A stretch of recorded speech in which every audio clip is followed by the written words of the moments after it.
Okay, so let's talk about 7 p.m., also known as the Bermuda Triangle of my emotional stability. Like, I can have the most productive, I'm a put together adult kind of day. I read, I work, I hydrate, I pretend to have my life together, and then the clock hits 6:45, and suddenly I'm like, yes, time to spiral.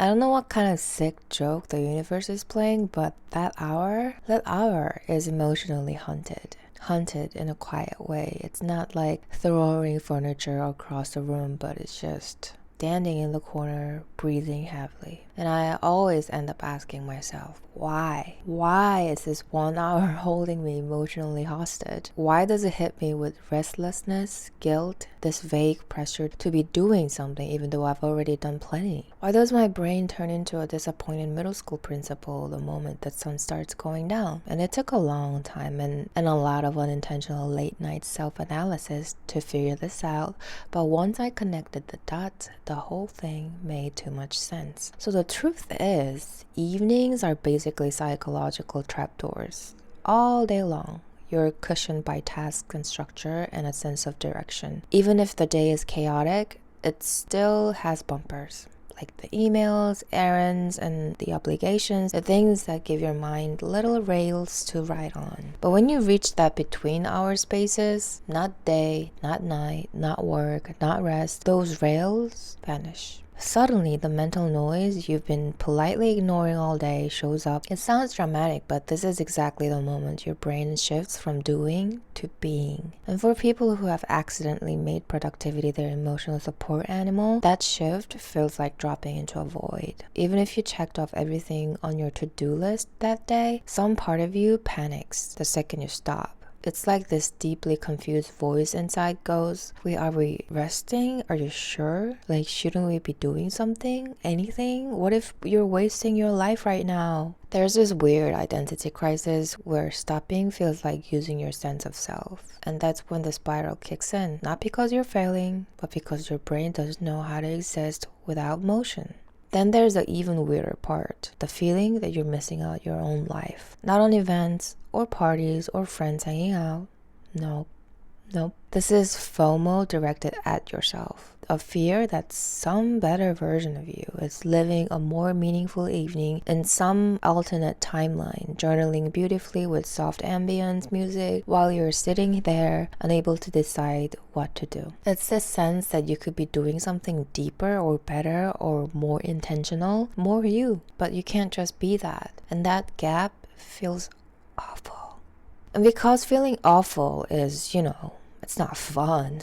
Your brain does what any modern brain does. It grabs your phone. Scrolling is the easiest escape hatch, the fastest comfort. It tricks you in the moment. It feels like winding down. It's like, it feels like resting, like decompressing, but it's actually the worst substitute for real rest. It overstimulates your mind while your body is begging to slow down. It's like slamming the gas pedal and brakes at the same time. You end up tense and drained and somehow more stressed than before, which is so unfair because the whole point of scrolling was to stop feeling stressed. And this creates a classic doom scroll cycle. You feel tired and then you feel anxious. That's why you scroll and then you get overstimulated and you feel guilty. If you feel guilty, you feel tired again and so you scroll again. And this guilt hits hard because you know it didn't help, and then you judge yourself for choosing the very last thing that make you feel worse. But when you put all this together, the 7 p.m. chaos suddenly becomes understandable. You're just emotionally tired.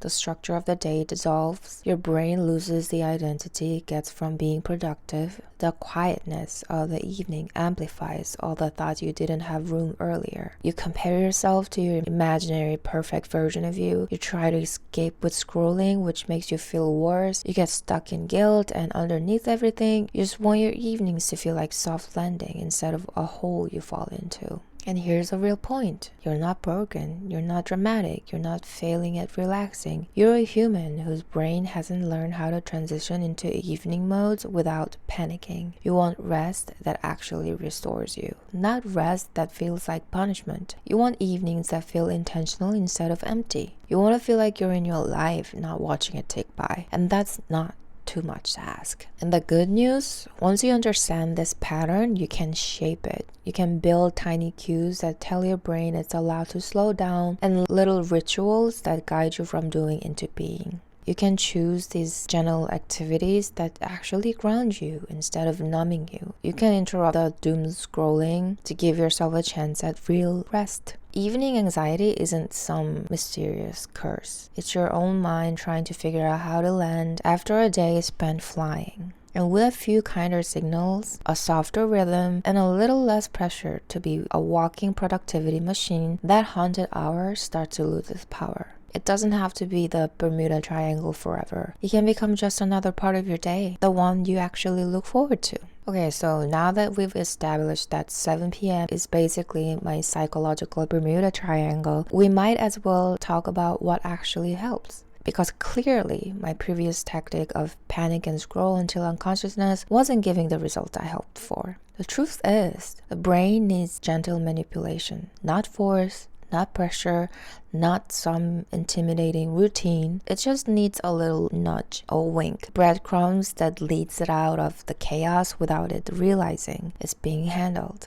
If I've learned anything from my conscious evening meltdowns, it's that the brain needs to be tricked into relaxing. You can't just tell it. You know what, brain? It's time to chill. You kind of have to sneak up on it. You have to give it cues, not routines. Tiny, almost laughably small signals that say, we're landing the plane, we're not gonna crash it, things like that. And I experimented this on myself. And one thing that I highly recommend is lighting.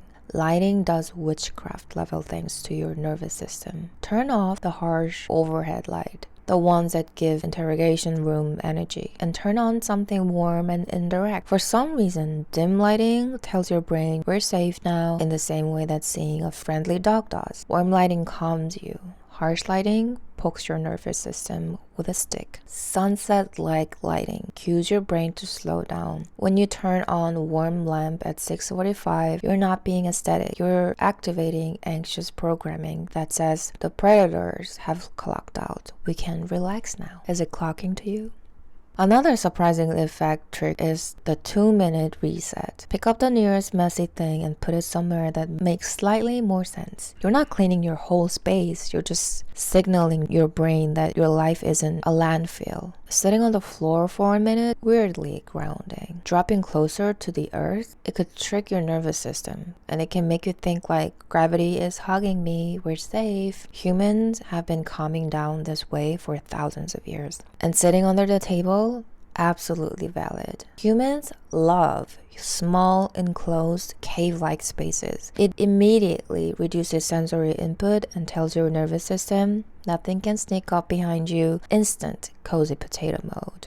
So honestly, when I'm overwhelmed, I also tend to wander into random spots. The front door, the hallway tile I've never sat on, and somehow it works. So apparently this is called apparent interrupt. Seeing your space from a new angle and perspective tricks your brain into believing something has shifted in your life, even if it hasn't. Walking without purpose for 5 minutes helps too. Not a mindful stroll, not a wellness walk, just moving legs so your brain stops buzzing like a broken refrigerator. Then there is the productivity placebo. Tying up the trash bag, washing 2 dishes, wiping 1 dusty corner, symbolic tasks that tell your nervous system we're not completely unraveling. Another grounding question is that what does my body need? Not your dramatic mind, your body. Usually often it wants water or to just sit down. And please, background noise. Silence at 7 p.m. is not peaceful. Put something on, anything. As I was researching, it says that 60 to 80 BPM music are great. The last thing that I want to talk about is the relationship between darkness, human, and safety. Our relationship with darkness isn't poetic, it's biological. Humans fear darkness when we're exposed because we can't see predators. But when we're enclosed, like under blankets, under a table, in warm, dim lighting, darkness can feel safe. It hides us. It protects us. Psychologists call this containment. Darkness reduces sensory overload too. Low lighting means fewer detail, and it means fewer perceived threats.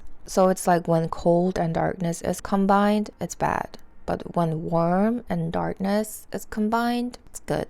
and warmth deserves its own award. Physical warmth literally activates your nervous system. Warm blanket, hot showers, heated mugs, and all of these tricks your brain into feeling emotionally supported. Evolution coded warmth as safety. So warmth means calm. Warmth reduces tension, opens blood vessels, improves circulation, and melts the day off your bones. This is why sun patches, warm clothes from your dryer, or sitting by the heater feel deeply spiritual. A lot of people take baths when they feel stressed, and none of these tricks are complicated. That's why they work. Evening anxiety thrives on pressure, perfection, and self-judgment. These tiny habits lower the stakes. They give your brain something soft to hold on to. When the lighting is warm, your clothes are soft, the floor has adopted your soul for a minute, something tiny has been cleaned, and some cozy background noise is playing, and the 7 p.m. hour stops feeling like a trapdoor. It becomes softer, manageable,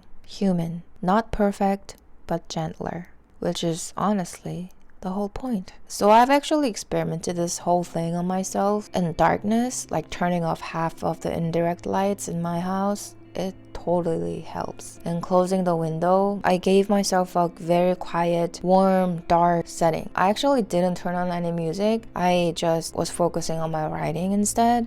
But it really calmed myself down. It's like magic. It's like, oh my gosh, I now know what to do with my body at this hour. Yeah, that's how I felt. So I hope this helps. And I hope you have a great day or night. I'll see you in my next podcast.